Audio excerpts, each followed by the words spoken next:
Hello, this is Beat FM. Beat FM. Beat Ego FM. ndasuye kubaramutsa mwese abakunzi b'ikiganiro cyo guhimbaza Imana kuri Beat FM. Muri kumwe na mwene so Patrick Karusho. Dusangira ijambo ry'Imana nkuko dusanzwe turisangira buri gitondo. Dusoma ijambo ry'Imana mu gitabo Paulo yandika ishengero ry'Abanyefeso igice ca mbere guhera ku murongo wa 15 havuga ngo nico gituma nanje numvise ukwizera umwami Yesu kuri muri mwebwe n'urukundo mukunda abera bose. Ku murongo wa 16 ngo ntahengeshanya kubashimira Imana mbahoza mu kanwa uko nsenze ngo Imana y'umwami wacu Yesu Kristo data wa twese w'ubwiza ibahe umutima w'ubwenge no guhishurwa mu kwimenya ngo ibahe ngo amaso y'imitima yanyu yihweze kugira ngo mumenye ivyo mwizigizwa no guhamagara kwayo ibyo ari byo mumenye n'itunga ry'ubwiza bw'ishamvu ifise mubera mumenye n'ubwinshi buhebuje bw'ubushobozi bwayo ikoreshereza muri twebwe abizera nk'uko kwa gukora k'ububasha bw'ubushobozi bwayo kungana ubwo yakoreye muri Kristo hamwe yamuzura imukuye mu bapfuye kuba ikamubyagiza iburyo bwayo ahantu ho mwijuru. Yesu ahabwa icubahiro cyane. Aya majambo arakomeye cyane aho tubona ko Paulo isengesho nyamukuru yarafise umutwaro ikintu yumva yarafise cyo gusengera kinini cyari kimuri ku mutima uko asenze. Umuntu abibonye ari guca ati yo twumva ikintu Paulo yasengera Abanyefeso uko asenze ngo uko nsenze ndabahoza mu kanwa ngo ico nabasengera ni iki. Wacamba ati kumbure yoba yabasengera baronka amahera, yoba yabasengera baronka amazu, yoba yabasengera batera imbere mu buryo bw'amahera canke bw'ubutunzi, ariko ikintu yabona ko gisumba ibindi ngo nuko bamenya baronka umutima w'ubwenge bakamenya Imana mu bwaguke bwayo mu bwiza bwayo bakamenya Imana mu rukundo rwayo bakamenya Imana ukwiri.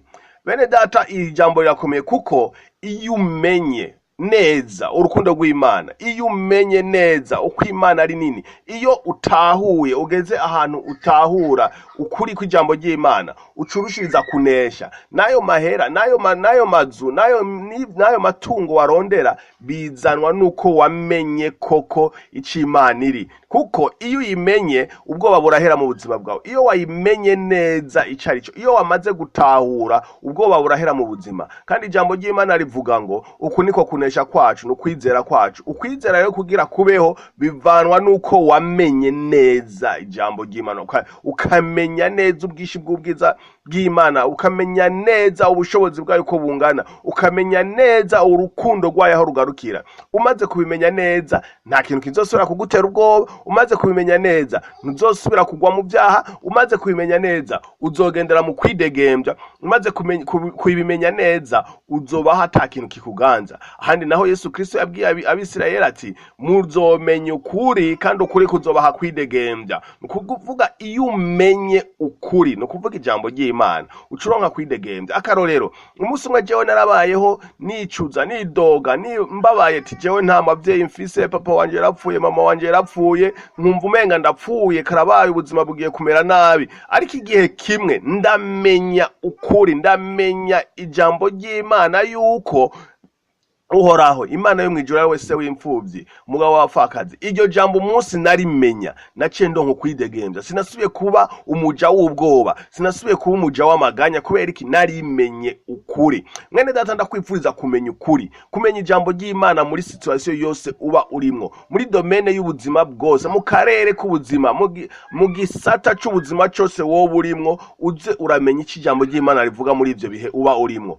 Umenye ubwinshi buhebuje bw'urukundo rwayo, umenye ubushobozi bwayo aho bugarukira, ngo bwa bundi ngo bukorera muri twebwe, bwa bushobozi Yesu bwakora igihe Yesu yazuka ngo bukorera no muri twebwe. Murumva ubushobozi bwakoreye mu kuzuka kwa Yesu bukorera muri twebwe. Ivyo bintu bimenye, ni wabimenya ico bizogufasha nta nikindi nuko uzoca uwidegembya. Hanyuma ubaye widegembya twumvise ngo ukwizera niyo ntsinzi yacu, ngo ukuri ko kunesha no kwizera kwacu, ukwizera kuduzwa no kumenya ijambo ry'Imana. Ibi bintu birafatanye rero.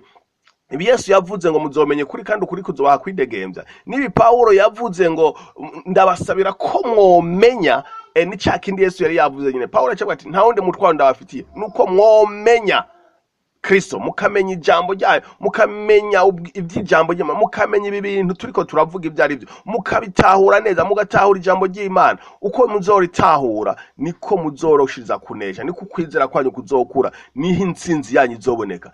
Rero ubuzima bw'intsinzi bushoboka ku muntu yamenye neza ijambo ry'Imana. Kugira urimenye sibindi, risome, uririmbure, wicare wiyumvire uti ijambo jambo rivuga iki, ufata igihe cyo gusenga wiyumvira ku ijambo ry'Imana. Hanyuma mu buzima bwa buri munsi ubeho urikoresha muri situation yose ushikako, aho ugeze hose uyu munsi ugenda urimbura ku ijambo ry'Imana. Ureke kubaho ubuzima bwo kwiyumvira gusa ku mateori, ku mafilozofi yo mwisi, ariko wiyumvira iki ijambo ry'Imana rivuga ku buzima bwawe, iki ijambo ry'Imana rivuga ku kantu kose ko mu karere, mu kadomene, mu gisata c'ubuzima ubwo ari bwo bwose bw'iwawe hariho hose. Wumve ko ijambo ni warimenya rizoguha kwidegembya. Ni watahura neza ijambo ry'Imana uzoba widegembya, ntuzosubira kuba umuja w'icaha, ntuzosubira kuba umuja w'ubwoba, ntuzosubira kuba umuja w'ingwara, ntuzosubira kuba umuja w'ikintu na kimwe, kuko wamenye neza iryo jambo ry'Imana. Mwarahezagiwe cyane. Uyu munsi ndabipfurije kugenda murimbura ijambo ry'Imana, ufise akabiri ya gatoyi canke nini uyigendane usoma ijambo ry'Imana, canke uyisoma mu gitondo aho wirigwa ugenda uriyumvira kuri rya jambo, uririmbura ko ubuzima bwawe, ivyiyumviro vyawe bibeho byuzuye ijambo ry'Imana, niho uzobaho ubuzima bw'intsinzi. Mwarahezagiwe cyane kadusenga Imana. Turagushimiye Mana yo mwijuru, turagushimiye ko watuzinduye muri kino gitondo ciza. Ndasengeye umuntu atwumvirije, umuhe kumenya ijambo ryawe, umuhe kumenya ukuri kugira aronko kwidegembya, umuhe kumenya ijambo ryawe kugira arushize kunesha ikintu cyaco cyose, kuko yamenye ukuri kuri byo, yatandukanye no kutamenya, abeho mu kumenya. Uzoba ukoze gose nyine mbabazi. Turagushimiye kubyumvise kandi ubikoze mu izina rya Yesu Kristo, amen. Umunsi mwiza mwese, mwari kumwe namwe Neso Patrick Karusho. Tuzosubira ku wundi munsi